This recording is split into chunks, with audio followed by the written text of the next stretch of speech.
Olmaz deme, olmayan yok. Sevip ayrılanlar ne çok. Yalnız biz mi hata ettik? Dünyada hatasız kul yok.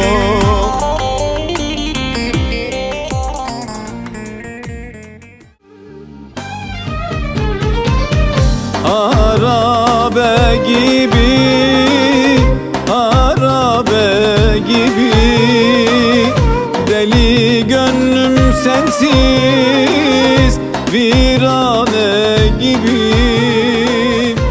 El oldun sevdim. Bektaşıyım doğru sözden cayamam. Başın gitse yalan söze koşamam. Dost olmayan yüze dostça bakamam. Ben alim Ali, benim özümdür, benim özümdür. Gurbet eli geze geze çok yorulmuşam. Bu ayrılık filizlenmiş, her gün yanmışam. Bu kadersiz sevdamıza hep ağlamışam.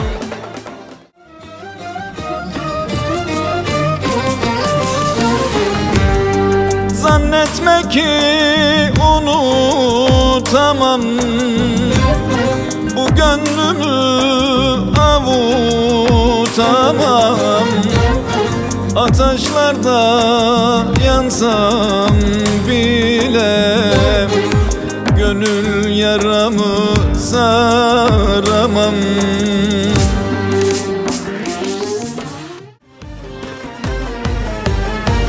De gidişine bak, de gidişine bak, beni bana bırak. De gidişine bak, beni bana bırak, bırak. De gidişine bak.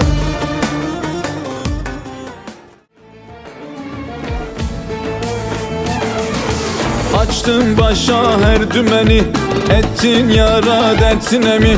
Çektim senden ellerimi, billah senden soğudum.